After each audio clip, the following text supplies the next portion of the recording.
les grands principes de la réforme Sarkozy. Il n'est plus du tout question dans le projet de revenir sur les axes, les grands reculs de la réforme Fillon-Sarkozy. Et puis on les prolonge en remettant une couche. Alors ils ont dit on ne touche pas à l'âge légal 62 ans, enfin, vers lequel on va. Mais évidemment, en faisant 43 années de cotisation, on sait tous les uns et les autres que ça veut dire concrètement le recul de l'âge de départ pour des gens ou l'obligation de partir avec une retraite qui sera gravement amputée. Pour les jeunes générations actuelles, de partir un jour avec une retraite à taux plein, à 60 ans n'en parlons pas, à 62 ans même pas, et on ne sait pas à quel âge compte tenu de l'évolution des carrières. Dont le financement allait être, enfin l'effort demandé, les 7 milliards d'euros, allait être équilibré, partagé entre les salariés, les retraités et les entreprises. On sait depuis l'université du MEDEF, depuis que Moscovici est allé à l'université du MEDEF, que les patrons paieront 0 centime d'euro, puisqu'il est allé leur dire que l'intégralité de l'augmentation des cotisations retraite payées par les entreprises serait compensée, voire au-delà, c'est sa formule, compensée, voire au-delà, par de nouvelles exonérations de cotisations sociales. Et notamment, on sait que ce qui prépare, c'est de supprimer les cotisations allocations familiales payées par les entreprises, qui seraient compensées par une augmentation de la CSG, très probablement. Or, la CSG est payée à 85% par les salariés et par les retraités. Autrement dit, les 7 milliards d'euros, puisqu'il y en a déjà 2 milliards payés par les salariés, 2,7 milliards payés par les retraités, plus les 2 milliards qui sont soi-disant payés par les entreprises, mais qui seront compensés par une augmentation de la CSG payée par les salariés et par les retraités, ça veut dire que les 7 milliards sont payés que par les salariés et les retraités et que les patrons ne payeront pas un fifrelin. Les entreprises françaises dépensent 2 fois moins de cotisations sociales en 2012 qu'elles ne dépensent en frais financiers, en rémunération des dividendes et du capital. Donc si on va chercher, et on cherche, et là je vais vous dire 150 milliards d'un côté, 300 milliards de l'autre, et on en cherche 7 des milliards. Donc qu'on ne nous dise pas qu'il n'y a pas du pognon à aller chercher du côté du capital, des gâchis financiers, etc. Les profits du CAC 40 au premier semestre 2013 repartent vers des niveaux records, 31 milliards de profits des entreprises du CAC 40, ça vient d'être annoncé, publié dans les Échos, au premier semestre 2013. Donc qu'on ne nous dise pas qu'il n'y a pas 6 ou 7 milliards à aller chercher du côté du capital.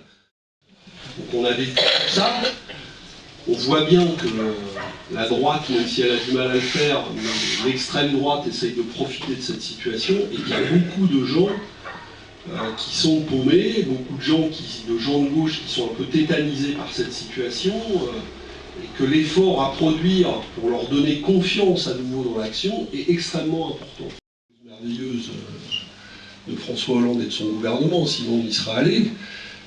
Donc on avait les yeux ouverts, mais il y a beaucoup de gens, beaucoup plus que nous, qui viennent de vivre l'année écoulée comme une douche froide par rapport à ce qu'ils espéraient, la situation. Et évidemment, on sent bien, nous, sur le terrain, ce que ça provoque. Ça provoque du désarroi chez les gens de gauche, ça provoque de la colère, ça provoque des gens, ça provoque une poussée à nouveau de gens qui disent « mais la politique, c'est tous les mêmes ». En plus, on a eu Cahuzac au milieu de l'année, c'est-à-dire le prototype du dégoût de la politique. Le ressentiment et la colère contre le pouvoir socialiste. Nous, on ne peut pas en rester là. Nous aussi, on ne pense pas du bien de ce que fait le gouvernement socialiste. C'est évident. Mais le ressentiment et la colère ne peuvent pas être notre seul moteur politique. Nous, dans cette situation, au contraire, on doit ouvrir grand les bras vers tous ces gens-là et leur dire vous avez pensé ça, vous en pensez ça, peut-être même il y en a qui continuent de dire ouais mais à un moment donné peut-être qu'Hollande il va comprendre, etc. Donc il y a dans toute cette diversité, mais nous, tous ces gens, on veut travailler avec eux. Et on veut construire, et il faut s'appuyer sur ce qu'ils ont espéré, sur ce qu'ils espèrent encore, sur ce qu'ils espèrent plus, sur toutes ces choses-là. Mais surtout pas s'enfoncer dans le truc où on apparaîtrait comme une espèce de machine à tirer sur tout ce qui bouge. parce que les gens sont tétanisés par la situation, ils sont angoissés, ils se disent qu'ils avaient à nouveau un petit espoir, on avait viré Sarkozy, ils en ont plus. Sinon, la manier en montrant à chaque fois qu'il est possible de faire autrement. Et qu'une politique de gauche est possible, à condition de s'attaquer à ça. Oui, il y a une réforme des retraites qui est possible, à condition d'aller chercher 7 milliards, et peut-être 10 milliards si on veut corriger plus d'inégalités pour les jeunes, pour les femmes, ou les salariés aux métiers pénibles et d'autres, en allant chercher 10 milliards du côté du capital. Parce que oui, nous on pense que dans les richesses créées dans l'entreprise, faudra, parce qu'on vit plus longtemps, et tant mieux, il faut consacrer un peu plus de richesses à la protection sociale. Et comme c'est les salariés qui créent les richesses, c'est aussi à eux de décider comment on utilise ce pognon, et pas seulement aux patrons du CAC 40 ou aux autres.